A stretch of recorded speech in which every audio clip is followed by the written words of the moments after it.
LGRs Talking Property is brought to you in association with Duplex Care Limited, giving you peace of mind with your property's plumbing, gas, heating and electrical systems. Let Duplex Care care for you. The views and opinions expressed on LGRs Talking Property are those of the host, guests and contributors, and are not necessarily those of London Greek Radio. While all facts, figures and statistics are carefully researched, listeners should check before taking any action based on information and advice offered in this programme. LGR's Talking Property with Carl Knipe. Yeah, very good evening and warm welcome to LGR's Talking Property. My name is Carl Knipe and I'll be with you this evening for the next 55 minutes, chatting to my guests about the property market. We'll look to clarify just what the correct procedure and guidance is for buying, selling and renting a property in lockdown 2. Thousands of people are living not only a COVID nightmare during this period, but experiencing unbelievable hardship, stress and worry as they face and deal with the cladding crisis. Property owners, freeholders and tenants find themselves trapped and it would appear abandoned by the government. Tonight we'll discuss just what can and needs to be done to deal with this and who should be responsible for the costs. We'll also check in with an urgent update on the property rental market, landlords, tenants and evictions. And finally, we'll take a look at what you can do to prepare your property for the onset of winter. Talking Property say, remember Scout's motto, be prepared. Talking Property is your monthly live debate and discussion on the topics of the property world that are concerning us all. Now, as Harold Wilson, the Labour Prime Minister of the 60s and 70s once said, a week is a long time in politics. Well, the last few weeks since our last programme, the property world has been changing and evolving rapidly. Myself and my guests will try to bring you right up to date this evening. Put your questions to tonight's guests, have your say, text us on 0737 66 11033 or message the guys on Twitter at LGR Talk Property or email studio@lgr.co.uk and have your say. With me to talk about the plethora of topics is my first guest this evening, Murad Qureshi. Murad has been a member of the London Assembly since March 2020 and is the chair of the Housing Committee. Murad previously served on the Assembly from 2004 to 2016. At this time, he was chair of the London Assembly's Environment Committee and a member of the Transport Committee. He was also a member of the London Fire and Emergency Planning Authority, which he had the job of overseeing the London Fire Brigade, a member of the Planning and Regeneration Committee, among other positions he's held. A very warm welcome and thank you for joining us this evening, Murad. It's great to have you with us. Well, thank you. And Kali Spira to London Greek Radio. Is that how you say good evening in Greek? I may have not said that too well. No, that's excellent. That's really, really good. I'm sure our listeners will appreciate it. Guys, no pressure on the rest of you to come up with a little bit of Greek when we introduce you, yeah? Fantastic, Murad. No, I know for many communities it's very important. So I know that with my own community. Oh, it's very much appreciated, very much. It's great to have you with us, as I said. My second guest this evening is Neil Prayag, manager of King's Group Estate Agents in Tottenham. Neil joined King's Group in June 2014, having previously worked in the London retail industry. Neil's with us tonight, having had first-hand experience of the issues buyers and sellers face when trying to sell and purchase flats affected by cladding, and to give us an update of what is the correct working practice and guidance for buying and selling or renting in lockdown 2. Good evening, Neil. Thank you for joining us. Good evening, everyone. Good. Thank you, as I say, for joining us. Really good to have you with us. Now, joining us to primarily talk about winter property checks is Sam Kitcher, Managing Director of Duplex Care Home Services. So a big welcome and a thank you, Sam. Great to have you with us this evening, taking the time out. Thanks for having me on the show, Cole. I'm sure you're very busy visiting houses, sorting out electrics, boilers and everything else. Yeah, could say that at the moment.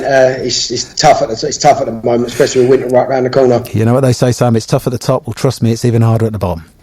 If you have any questions for Neil, Murad or Sam on cladding, COVID property procedures, or just on the property market in general, or winter property checks to Sam, then text us on 0737 66 11033, message them on Twitter at LGR Talk Property or email studio@lgr.co.uk. Ask away. In the next hour we want to hear from you. We are here to help and inform you. It's your programme. But before we discuss these issues with my guests, we have to start with an urgent update on the rental sector. And who better to speak to on this subject? No. Who else could we talk to but the uncompromising, the energetic, the affable, the brave and the charming Mr. Paul Champolina, who's going to bring us right up to date with just what is happening in the lettings and rental market. Good evening, Champs. Good evening, Carl. All those compliments, I thought you sounded like my wife. Well, if I read out what the ones your wife had sent in to put... Oh, well, no, you wouldn't be able to repeat those on air. What have you been up to this week then, Champs? It's been mad busy. I did a little bit of filming. I've got something coming up on BBC London News shortly. I'm just waiting to see that coming out about a landlord that's owed over, I think, 14 months rent arrears. So that's a shocking story. And yesterday I did 3 webinars, believe it or not. Just informing, doing lots of stuff. And during lockdown, part of the group I'm involved in, Hamilton Fraser, we've launched 4 new businesses. So I've been pretty busy. Very busy. So let's get straight into it, Paul. Just last week, it was confirmed by the government that bailiff evictions have been halted in tiers 2 and 3. The Ministry of Justice wrote to bailiffs' organisations to request that evictions are halted in the top 2 risk areas. Consequently, it would seem that within these areas, landlords and letting agents now face an even longer wait to evict tenants, even when they are often in arrears from before the pandemic started. Since then, though, the country's gone into lockdown 2 or tier 4. So is the situation still the same as we talk tonight? So I've actually just participated in an article, and some of your viewers can go onto a website that we run called Landlord Zone. I know you've been on it, Carl. It's an information portal. Basically, where we're at now, and we've had hundreds of cases in the courts from our firm, Landlord Action. Obviously, tier 2, tier 3. We had an eviction literally a week and a half ago from Dartford County Court that was cancelled on the Friday to go ahead on the Monday because of COVID restrictions. Since then, obviously, we have now heard and we are now going in lockdown, and there was an amnesty for evictions from the 11th of December to the 11th of January. Yeah. The realisation for landlords that have got cases currently stuck in the court system, which may have actually accrued prior to COVID, so we're talking about tenants that have not been affected by COVID. Reality now will be that evictions on those cases where they're at the last stage of evictions may not take place until February, March next year. And as a landlord, and we know, and I've said this before in your show, Carl, 80-90% of landlords out there only have 1 and 2 properties. They've got jobs themselves, and they've been struggling financially with COVID. Everyone's been struggling. They're not banks, and they're taking a big hit. And we've been appealing, and I do a lot of work with the National Residential Landlords Association, and we have backed up their campaign, which is basically there should be tenant saver loans that are coming in to help tenants sustain tenancies, where they pay the rent arrears directly to the landlord, but the English government aren't interested. We've got it, it's working in Wales and in Scotland, and the English government say we're not interested in tenant saver loans, we're paying enough money in universal credit. So it's going to be tough. I mean, there was a recent report that was out by a professor from the LSE in London Trust, and she is predicting that by mid to late 2021 that rent arrears could go up to 12 to 15%, which affects about 700,000 tenants. The default rate as of July was 6%. So they're tough times ahead, Carl. Yeah. Do you think that the government, and not just landlords, they're not actually doing enough for tenants, really? All they're doing is kicking the can down the road a lot of the time, so they're not helping the tenants and in turn not helping the landlords. Would that be a fair assessment? I think, you know what, and I said this in the last programme, we were up to about £155 billion worth of government support for COVID across all the areas, and all the provisions that have been put in place with regard to the eviction procedure has been kicking the can down the road and preventing homelessness happening within 6 months. Realistically, you could serve a 6-month notice period now, and Section 21 notice, the non-fault eviction notice, that will be going in the next year. They're saying, well, we are supporting tenants, we are paying, universal credit, and there's 2.5 million people claiming universal credit. We've had a homelessness fund that's come into place, and we've invested heavily in temporary accommodation. But this all comes down to the big fact, and we've known this for decades with all different political parties, is that we have a massive social housing crisis. Yeah. And out of this, we hope the government, and there'll be more initiatives with regard to developers building more social housing, because of course it falls on the laps in the private rental sector. And of course, unfortunately, private landlords are vilified where they shouldn't be. Most landlords out there are decent landlords, albeit some of them are naive and they're not professional.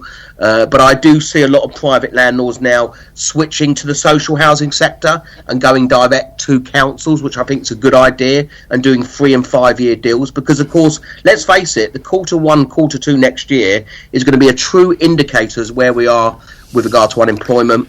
Yep. And job losses. We don't know what government support that's going to happen. So I think there'll be a lot of more stringent referencing that's going to happen from landlords. Yeah. So I see a lot of landlords now that have got portfolios that are going direct to the councils because they want the council to be the tenant rather than the individual tenant. Murray, do you think that's a good thing? What Paul's saying, that the landlords should be going direct to the local authorities to rent their properties rather than dealing directly with the guy and girl in the street? Well, many local authorities have programs of renting out, particularly to homeless families that are their statutory responsibilities, particularly in their boroughs. So that's not a bad idea. So certainly go to the local authorities in which the property finds itself in. Okay, that's great. Paul, we're really pushed for time tonight, so I just want to say thank you so much for bringing us up to date with the rental sector as of this evening. I'm sure, not a lot's going to happen, it would seem, now until the other side of the new year. So I'm sure we'll get you back in the new year as soon as we've got a bit more information, and we can talk again. Please stay with us, because there might be a couple of topics that you can add to, and we really appreciate it. After the break, we'll be talking to Murad Qureshi, who is the chair of London Assembly's Housing Committee, about the cladding crisis in London and how best to solve it. So if you have a question for Mr. Qureshi, in fact, maybe you live in a block with cladding, maybe you've had or you have a problem with the property you live in, have bought, or are trying desperately to sell, if so, text us on 0737 66 11033, or message us on Twitter at LGR Talk Property, or email studio@lgr.co.uk with your question. We'll be back soon. Duplex Care Limited sponsors LGR's Talking Property with Carl Knipe. As winter approaches, here's a critical reminder of coronavirus symptoms from Dr. Gupta. The main symptoms of coronavirus are a high temperature or a new continuous cough, or a sudden loss or change in your sense of smell or taste. If you have any of these, to protect yourself and others, it is critical you isolate at home, even if you don't feel too bad. And you must book a test immediately. Use the NHS COVID-19 app or go to gov.uk/coronavirus. Stay alert. Control the virus. Save lives. Businesses. Want to keep your business moving? Then you need to get a move on. From the 1st of Jan next year, if you deal with Europe, you've got new rules to follow. Time is running out. So get on it at gov.uk/transition. New rules for business. Large, micro, one-man band. New rules are coming no matter what. Get it done today at gov.uk/transition. Check, change, go. Δημητρίου in English 020 88 89 98 88. GR 103.3 FM. Carl Knipe on LGR's Talking Property, sponsored by Duplex Care Limited. Welcome back. Murad, perhaps for some of our listeners that are not up to speed with the horrendous cladding scandal, you might want to just briefly set the scene of where many landlords, residents, owners, tenants find themselves at this moment. Not a good place. I think we're missing you. Hall. Oh, there we go. Sorry, Murad. since I've been chair of housing at City Hall, if there's one issue that Londoners have raised with us at the committee, it's been the cladding scandal. We've been inundated, quite honestly, and trying to respond has been our main task in recent time for the last month or so. I think tens of thousands of Londoners are facing problems living in leasehold properties. It means that they're unable to move, remortgage, and this is all down to availability of this EWS1 form, without which the mortgage lenders won't release the finance. And it's all to do with cladding. It was set up to deal with cladding concerns on high-rise buildings, to make sure buildings over 18 metres high were fit for purpose, at least to present building standards. And government findings have also applied to these properties as since the Grenfell tragedy. There's been a clear commitment that we need to do something, but it's not been sufficient, and particularly the mortgage companies seem to be demanding not only those for over 18 metres, but blocks of any size and any height. Yeah. And we've got something like 2,000 high-rise buildings across London which have yet to have any remedial works since Grenfell, and many can't get these forms to move. Now, in light of COVID-19 and lockdown, many people are seriously looking at opportunities to move to places where there's more greenery and whatever, and that's a choice. But actually, it's been severely limited by the mortgage industry, making this restriction even harder than it is already. Yeah, it's a sorry saga, that's for sure. I mean, I know you've been particularly looking at the M&M building on the Hermitage Street, Paddington, I think just around the corner from the Grenfell Inquiry itself, and I think their residents discovered they got the ACM panelling, and they've actually had the panelling, and they were landed with a full liability for remedial works by the freeholder, and the cost to residents so far is £40,000 per flat. Huge rises in the annual building insurance premium. Is that fair, Murad? Not at all. I mean, I'm very sympathetic to their plight, and I've tried to reassure them by showing them that at least they've got a fire station, Paddington Fire Station, around the corner in case of any emergency. But that's not enough. They've got to be reassured financially as well.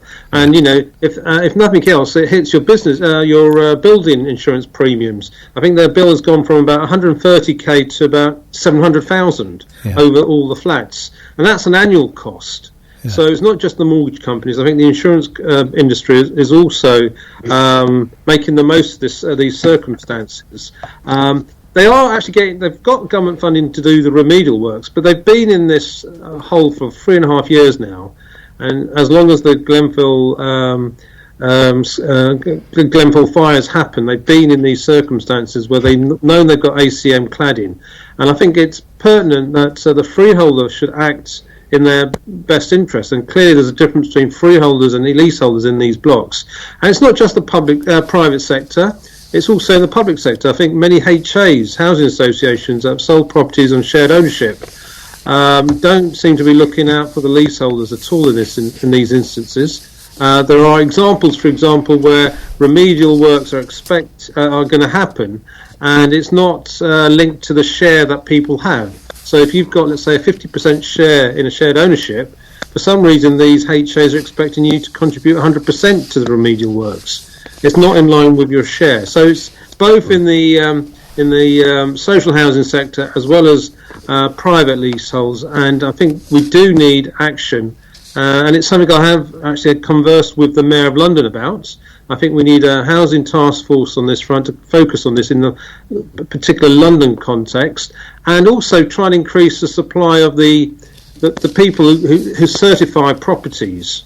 There's not enough of them, clearly. There's only 300 of them up and down the country. Yeah. Quite honestly, if there's anyone out there who wants to go into an arena, that would be a good job choice. But it will take you several years to have the proficiency to be able to sign off these forms.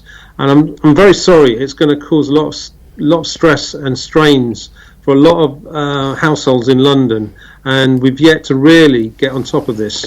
Yeah, I think it already is. I think that's the problem. the Ministry of Housing and Communities, the spokesperson for the Ministry of Housing, Communities and Local Government, recently told the Negotiator online magazine that making sure residents feel safe in their homes is a government priority, which is why they're providing the $1.6 billion to speed up the removal of unsafe cladding and protect leaseholders from significant remediation costs. So my two questions is, do you think that that's enough money in its first instance? And the second thing is, they also went on to point out that the remediation is now complete or underway in more than 70% of buildings with ACM cladding, rising to above 90% in the social housing sector.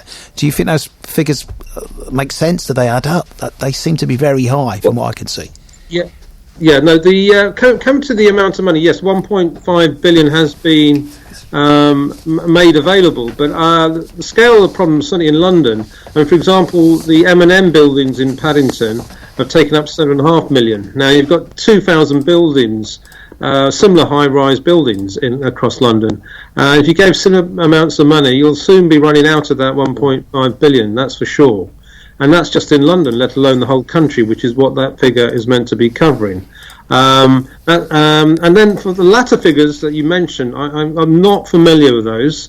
But the Ministry of Housing, Communities and Local Government have been put under severe pressure by the cladding scandal campaign. And so it should be, because actually only yesterday we heard from the Grenfell fire inquiry the extent to which the building regs in the first place weren't fit for purpose, and who takes the liability and responsibility for building regs not being adequate. Some would point to the government in that front. Well, I think most people would point to the government, but they just, I don't understand. I've had this conversation with other people. If you bought a car from Ford's and it was built to the standard that the government had set, i.e. with certain materials, and that car was recalled, Ford would not expect you to pay for that. Let's say there was a problem with the foaming of the seats. Ford would look to the government for that. So I don't understand how that's not the case here.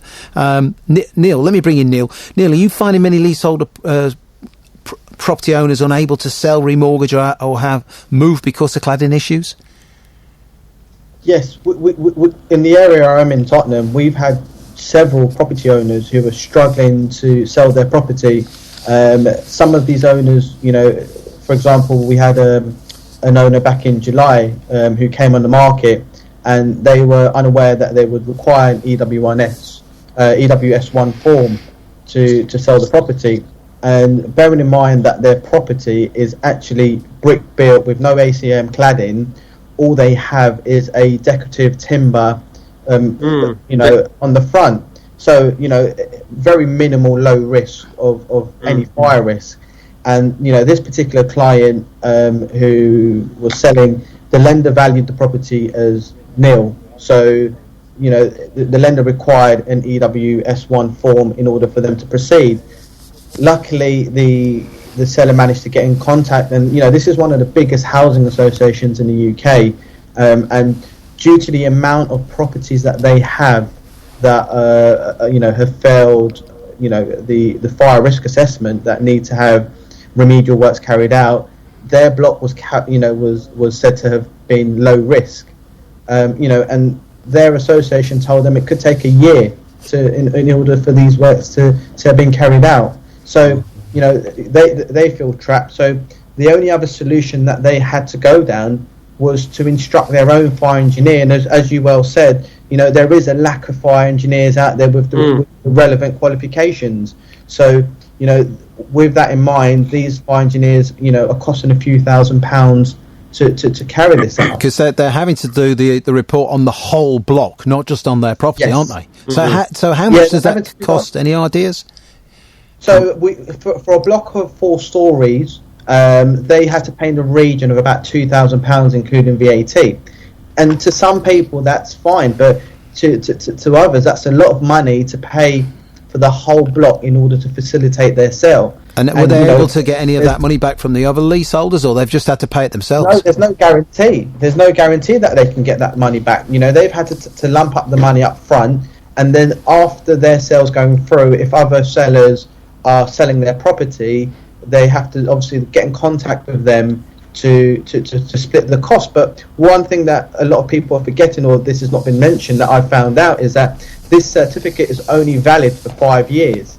So, if you've got the EWS1 form in year 1 and someone else needs it in year 3, that person who's bought it in year 3 is likely to have to get that certificate carried out again if the housing association or the freeholders are not willing to run up the cost of that. Well, so it is a big headache at the moment. I think you're right. Actually, if you don't mind, if I say something, yeah, come on, Paul. Carl, yes, by all means, please. I think you both mentioned it. It's feeling trapped. I mean, I think they say that there's over 11,000 properties in the UK that have this issue with regard to cladding. But I mean, I read one story of, actually, she was a journalist and she got whacked. She had a home ownership and only owed 40%. There was a lady called Emma Byrne who writes for the Spectator magazine, and she got a bill for £78,000, relating to the remedial works that needed to be carried out. I mean, bearing in mind there's one issue as well, is mortgages now. People are knocking back mortgages left, right and centre because of what's happening. And I spoke to a mortgage broker just now before. He said you can't get through to lenders. So people must feel really trapped with cladding issues. I'll say what just add to what Paul said. I think a lot of surveyors, because it's such a grey area, are using this form to kind of say on all leaseholds. The majority of leaseholds, they're requesting this certificate to be done. I think there's a lack of direction, though, that there from the RICS and through government. I think about 3 weeks ago, Boris stood up in Parliament and said, the RICS are looking into this and dealing with this. But I can't see what they can or can't say or do, because ultimately that problem's still going to exist and someone has to take responsibility for it, in my opinion. And you guys tell me differently, and that has to be the government. Now, it's funny, and it's really funny because while we've just been talking, we received a text in, and this is a very clever idea, I think. You guys tell me wrong.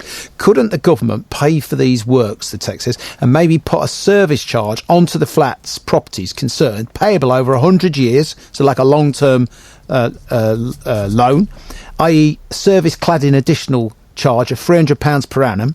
At least this would solve the safety issue immediately and not blight the sale, only financially impact it slightly. That seems like a good idea, don't you think, Murad? Well, look, there's at the moment, government raising money is very, very cheap. I mean, the interest rates of government bonds is almost negative. Well, that's what I was thinking. That seems like a great idea. I mean, but see, look, I'm unfortunately not the Chancellor of Exchequer, and it's people like him that need to come up with some of these ideas to solve this. I know the parliamentarians have raised this time and time again over the last few weeks, so it's not just Assembly members. No. And I think there seems to be a consensus across the political divide between Labour and Tory MPs. I just hope there's enough pressure on them in the Commons to actually start thinking like this, and maybe realising actually there is something they can do. At the moment, they're suggesting the leading ministers are suggesting this is a leaseholder's responsibility. I just can't see that. I really can't. I quite agree, and. It's. The real tragedy is that there are many people who have put their life savings into their homes and what have you, and suddenly been told not only have they getting huge insurance bills and remedial works bills, but they're suddenly being told their property's worth nothing. It's like buying a bad second-hand car, but only worse. I'm not trying to trivialise it there at all, but it's a terrible situation.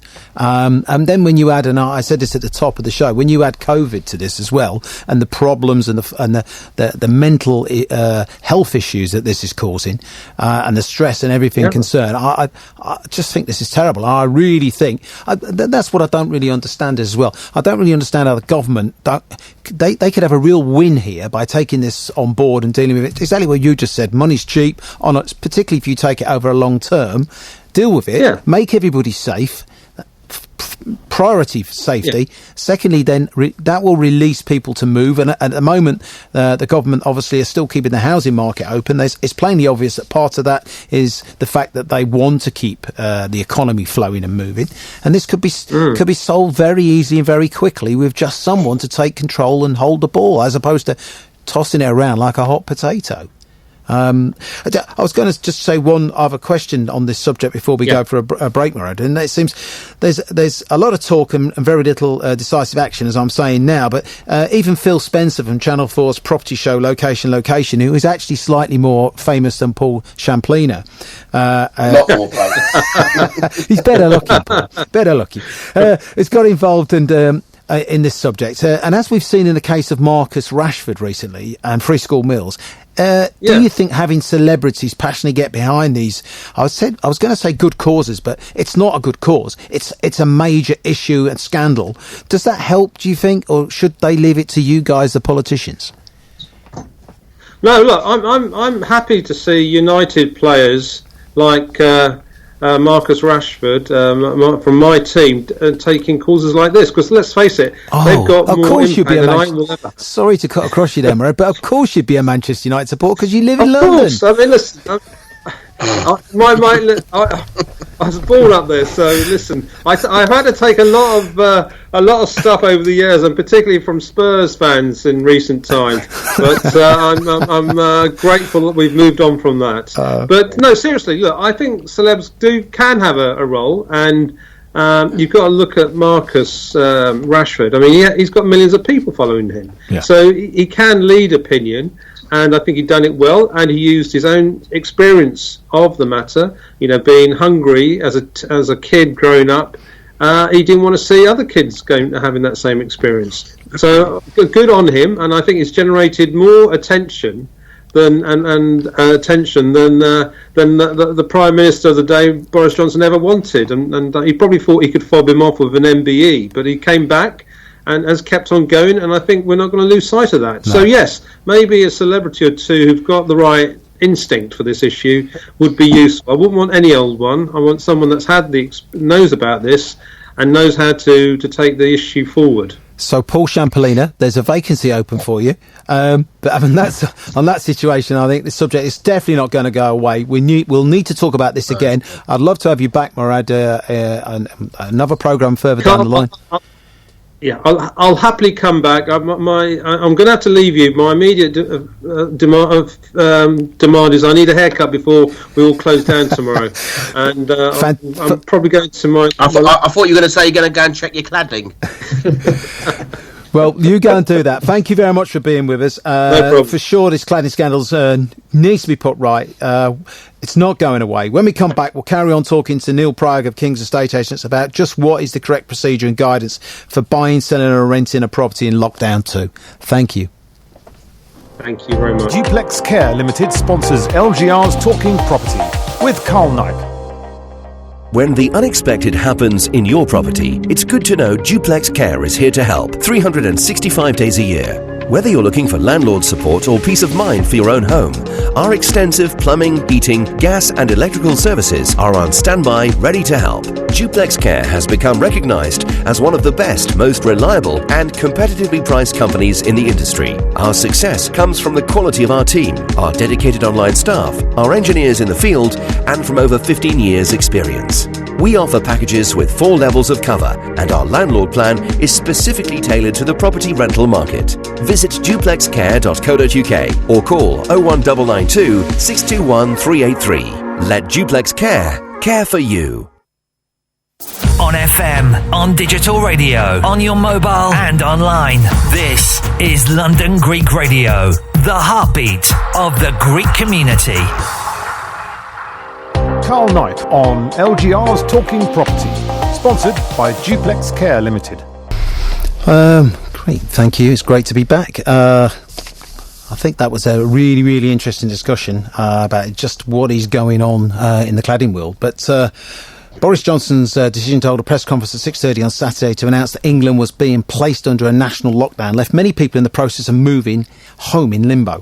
The Prime Minister appeared alongside his Chief Scientific Advisor, Sir Patrick Vallance, and Chief Medical Officer, Professor Chris Whitty, at Downing Street to announce that virtually everything will be closed except for essential shops, courts and educational settings, with the measures remaining in place until December the 2nd at the earliest. although he has said today that the 2nd will probably still be the date. We shall see. We shall watch this space. But at the time, he offered no guidance to the housing market.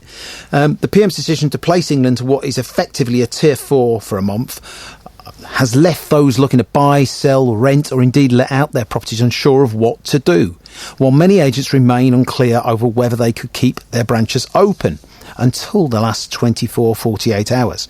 The government has since indicated that agents can continue to operate during the lockdown as long as they follow the latest guidance for employers and businesses on COVID-19 and safe working, as well as any supplementary guidance issued by representative bodies.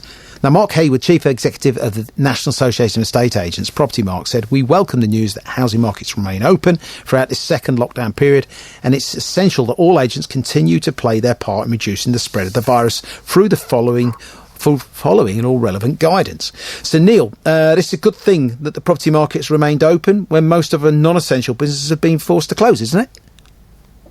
Yeah, for sure. I think keeping the property market open doesn't just benefit the buyers, the sellers, and the estate agents. There's a whole load of other industries and people that are working in the housing industry to help the market keep moving. And similar to the government's Eat Out to Help Out campaign, we can add our own little spin on it and call it the Move Out to Help Out campaign. The Move Out to Help Out campaign. Move Out to Help Out. And what that means is just when a person's buying a property, there's a whole load of different tradespeople that are involved. Everything from removals, electricians, plumbers, decorators. Not everyone who buys a property will be able to move into the property straight away.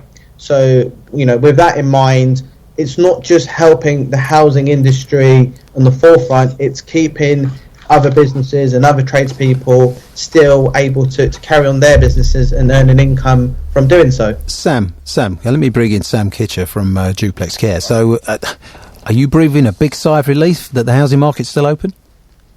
Yes, really, because obviously when houses are being sold, as Neil just said about it as well there, you've got to have your checks, obviously, with your gas certs and your electrical certs. So obviously it's bringing in business our way that way. Okay. What, Neil, what are the working...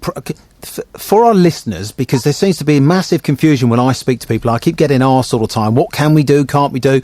I know, speaking to a couple of my colleagues today, that people are ringing up, people are contacting us saying, the housing market shucks, it's not essential, which I completely understand. And I think obviously part of that reasoning is obviously they want to keep the economy ticking over. But what are the working practices or code of practice that must be adhered to ensure that buyers, sellers, renters remain safe during this moving or home buying process?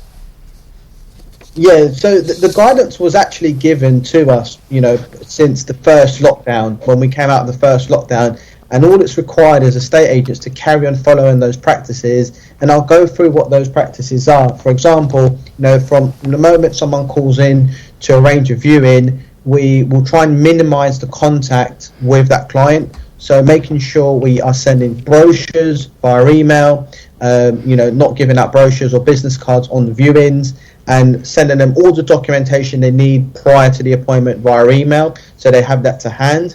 And showing clients that we have video tools and virtual tools on all our adverts, so they can view the property before they've even gone round there. Once the viewing has been booked in, then we'll ensure that they are wearing the correct PPE equipment. So gloves and masks, when they turn up to the appointment. We do, ask that the sellers, they do open up all the doors and turn on all the lights where they can to minimise the contact between the clients and the property. As agents on vacant properties, we are ensuring that we wipe down and spray all surfaces and handles after the viewing's taken place, to ensure that even if the seller or another viewing take place, as not, to make sure it's a COVID safe environment. We have stopped doing block viewings in a sense where we're not having several people go into properties. The way we're doing it, we can have an allocated slot where people turn up 5 minutes after each other, and if there's someone in the property, then they can wait outside until that viewing has finished. and asking the sellers if they can obviously let the agents carry out the viewings, or if they can wait in one particular room or in the garden where they can, to minimise again the contact and the amount of people within the property. And we are asking only people who are buying the property or who are decision makers or named on the mortgage are viewing, to minimise the amount of people who are entering the homes. We are trying to minimise it with trying to make it as COVID secure as possible. That's good. Can I ask you, since Boris's announcement on Saturday night, are you still finding there's a demand for people wanting to go and view properties or wanting to sell their properties? Yes, the demand is still very high with people looking to buy and sell at the moment. Really? And that's because different people have different reasons for needing to sell. Everything from job relocation to to cease estates, or if someone's or even marriage separations or marriage breakups. The COVID has put a lot of strain on people, and it's made people want to move. Some decisions for moving are made sooner rather than later due to the stamp duty incentive that ends on March the 31st. And in order for most people to benefit from that, they would need to complete before that deadline.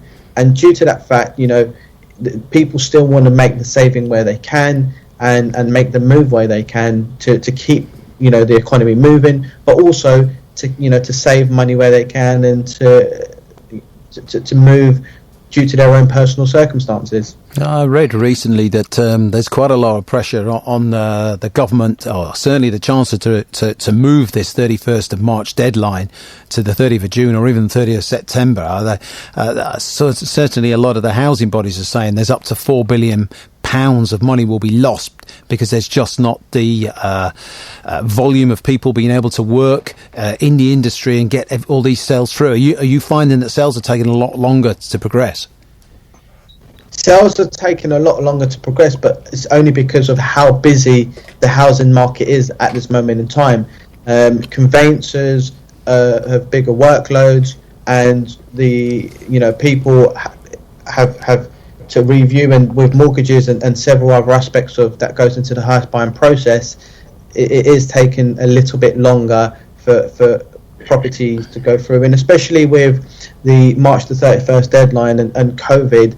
With a lot, we will have a lot of probates, which is obviously a lot of deceased estates coming on the market on the back of that, and those won't probably come on the market due to how long it takes to obtain probate. Is that taking a lot longer? Is that taking probate taking much longer? Probates are taking a lot longer due to obviously the high amount of deaths that have taken place this year in comparison to previous years. Okay, Paul, are you still with us, Paul? Yeah. Yeah, can I ask you a question? Do you think the housing market should have been left open? Well, yeah, I mean, listen, we were quite lucky in the first lockdown that it came, the housing market opened, I think, the middle part of May, if I remember rightly. So as an industry, quite rightly, the government said the housing market underpins the economy. So it was good that happened. But obviously, for estate agents and landlords, they didn't know what to do and how to do it. And of course, there was no move-ins because obviously everyone was in lockdown. I think one thing we've got to consider with regard to sales, and Hamilton Fraser, we've just started a mortgage broking business, and I spoke to Dan, our mortgage broker, today. Is that now that lockdown's starting as of tomorrow, he said that we're trying to get through to lenders now, even though it was difficult and there was a massive demand, they're all working, they've gone back to working remotely, and there's going to be a lot more desktop valuations and obviously surveyors getting out. So I really think everything's going to slow down more so for the next month. I mean, obviously, and then hoping it opens up. And I think the 31st of March deadline will be extended. That's my gut reaction. I think that they will want transactions to happen. But we are in a bit of a false bubble. I've said that all along. And as you know, I've had a running bet with our friend Russell Quirk, Carl, is that we will see what the economy is going to be like properly next year. because there is going to be job losses. And I'm not a doom and gloom merchant. I'm a realist that's been doing this all my working life. There is going to be reality there, and it's the two meeting each other, and how that's going to pan out, we have to see. Yeah, I think you're right. I think if this is lockdown 2, next year it'll be Halloween 3. I think it's going to be very, very scary. I really do. But we'll cross that bridge when we come to it. Now, here at Talking Property, we're always eager and keen to hear from you, the listeners, with all property-related questions. And when we come back after this short break, we'll be talking to Sam Kitcher, Managing Director from Duplex Care, about preparing your property for winter. If you have a question on this subject, please text us here at Talking Property on 0737 66 11033. Message us on Twitter at LGR Talk Property or email studio at lgr.co.uk. We'll be back soon. Duplex Care Limited sponsors LGR's Talking Property with Carl Knipe. I wash my hands to protect my family. I wear a face covering to protect my mates. I make space to protect my colleagues. Hands. Face. Space. I wash my hands to protect strangers. I wear a face covering to protect other passengers. I make space to protect you. Hands. Face. Space. As we spend more time indoors, we need to do whatever we can to help protect each other from coronavirus. So please, wash hands, cover face, make space. When the unexpected happens in your property, it's good to know Duplex Care is here to help 365 days a year. Whether you're looking for landlord support or peace of mind for your own home, our extensive plumbing, heating, gas and electrical services are on standby, ready to help. Duplex Care has become recognised as one of the best, most reliable and competitively priced companies in the industry. Our success comes from the quality of our team, our dedicated online staff, our engineers in the field, and from over 15 years' experience. We offer packages with 4 levels of cover, and our landlord plan is specifically tailored to the property rental market. Visit duplexcare.co.uk or call 01992 621 383. Let Duplex care for you.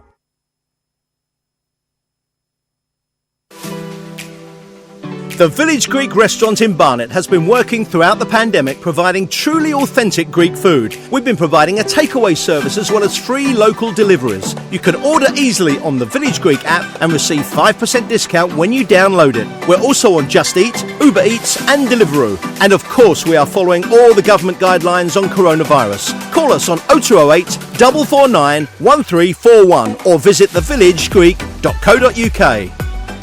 As winter approaches, here's a critical reminder of coronavirus symptoms from Dr. Gupta. The main symptoms of coronavirus are a high temperature or a new continuous cough or a sudden loss or change in your sense of smell or taste. If you have any of these, to protect yourself and others, it is critical you isolate at home, even if you don't feel too bad. And you must book a test immediately. Use the NHS COVID-19 app or go to gov.uk/coronavirus. Stay alert, control the virus, save lives. Carl Knipe on LGR's Talking Property, sponsored by Duplex Care Limited. Welcome back. Now I'm often asked at this time of year, now the clocks have gone back and the winter nights are drawing in, the weather is looking increasingly colder and Christmas is just 7 weeks away, I believe.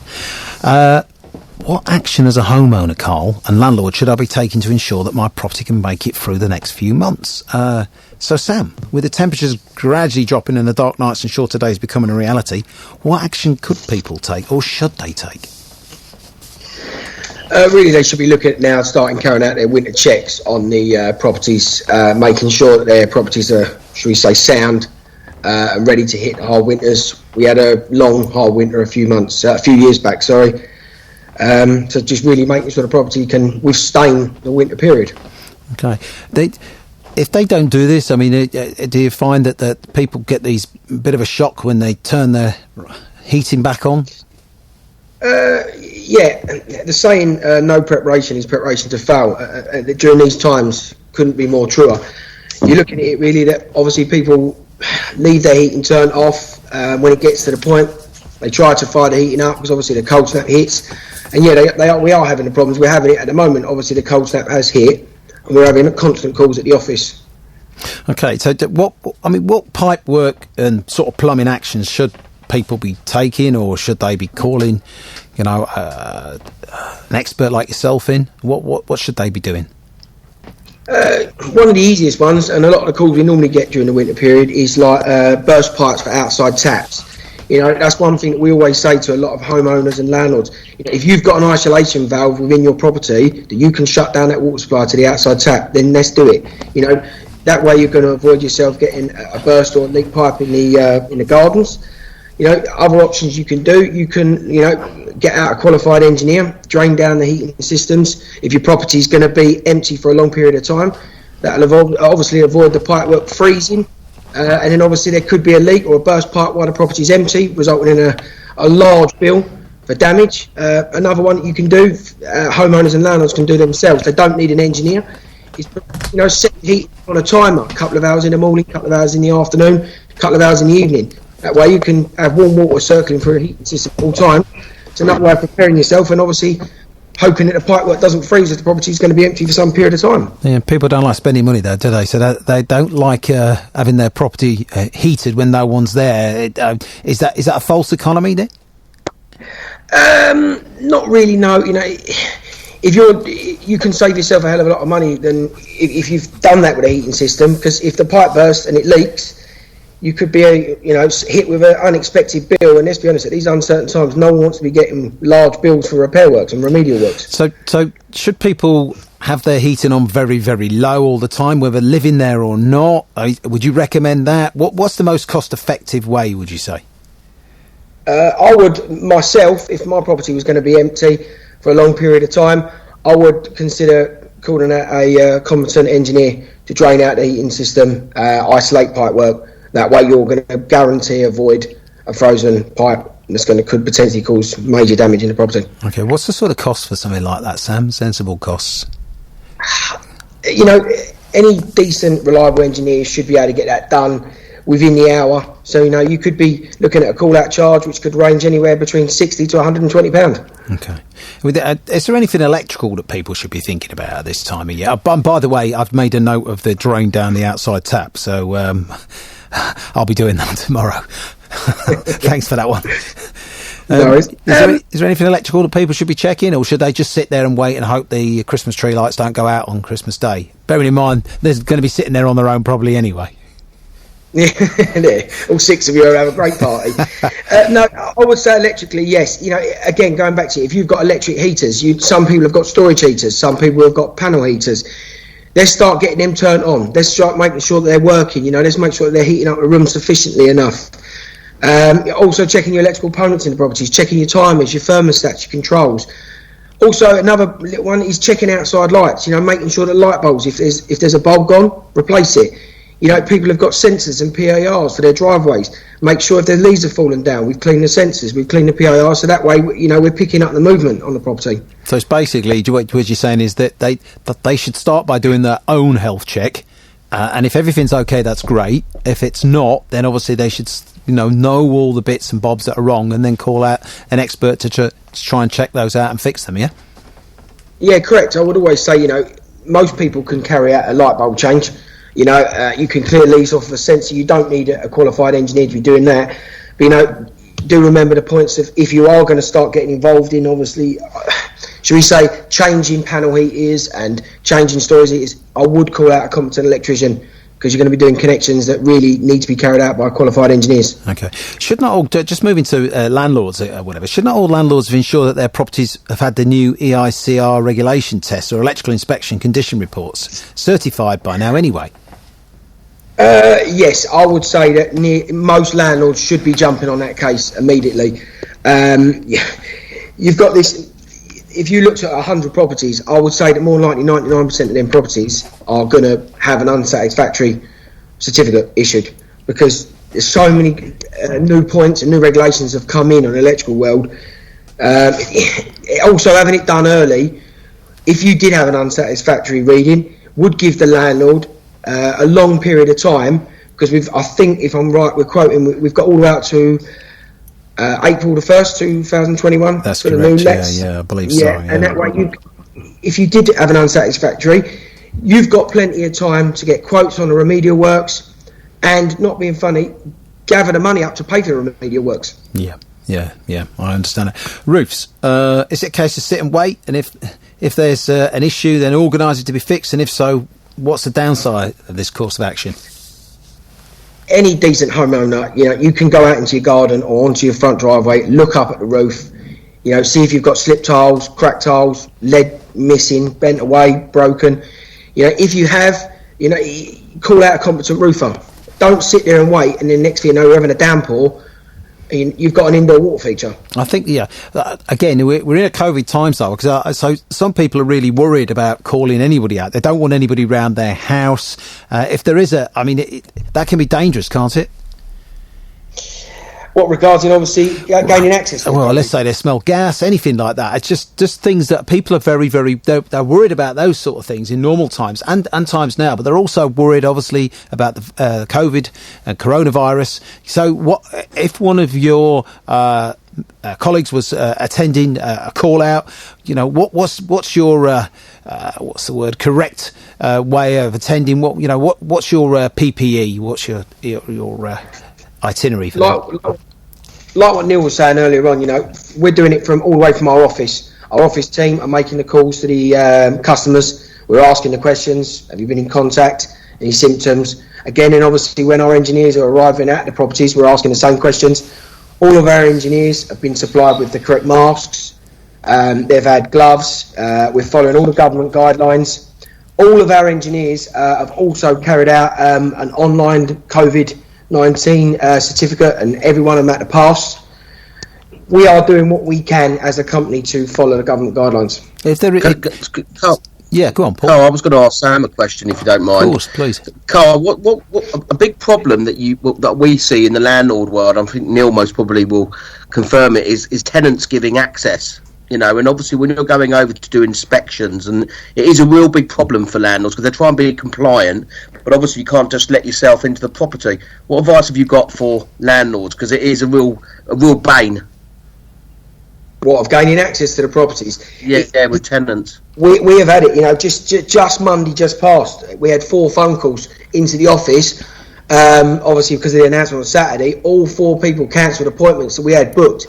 These gas safety checks, they need to be carried out yearly. I think there's I think some of the tenants sometimes, and again, we're only talking a very small minority, but some of them use the cancellation as an excuse not to pay their rent because works have not been done or checked. Would that be fair, Paul, do you think? Yeah, I think there is a small minority that would do that, but I'm doing some work with the government and talking about strengthening the grounds for possession, and we are looking to put denying access as a ground for a landlord, because it's really, really tough for landlords, and especially obviously for experts to go around and do inspections. Yeah, fine, Sam. We're coming to the end of our time. It's been great talking to all you guys this evening. But finally, Sam, on behalf of our listeners, I'm going to ask you one question that they really want to know the answer to. What's the simplest and easiest tip you can give homeowners that potentially they could do themselves, not cost them anything? Go on, let's have an early Christmas present from Duplex Care, please.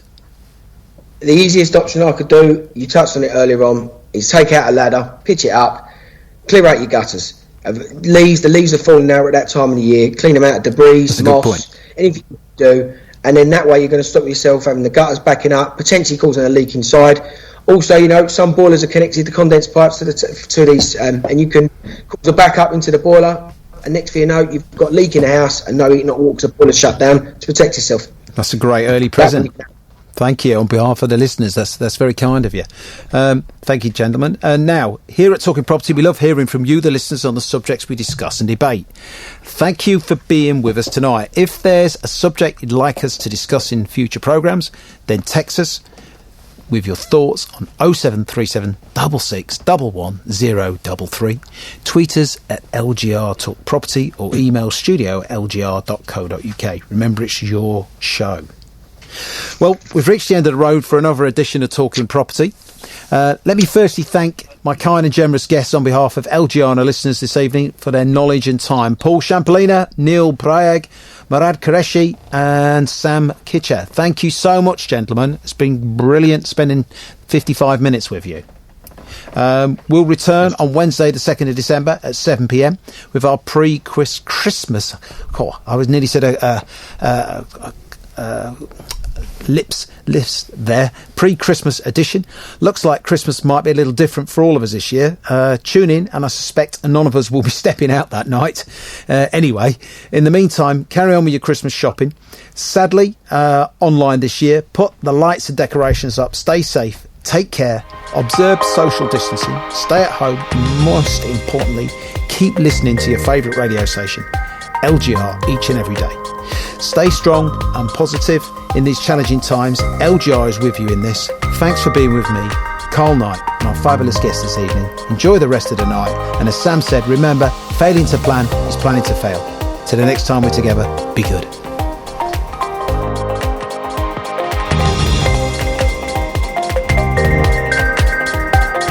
LGR's Talking Property was brought to you in association with Duplex Care Limited, giving you peace of mind with your property's plumbing, gas, heating and electrical systems. Let Duplex care for you.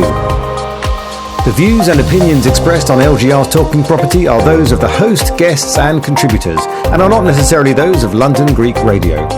While all facts, figures and statistics are carefully researched, listeners should check before taking any action based on information and advice offered in this programme. LGR's Talking Property is presented by Carl Knight and produced by London Greek Radio.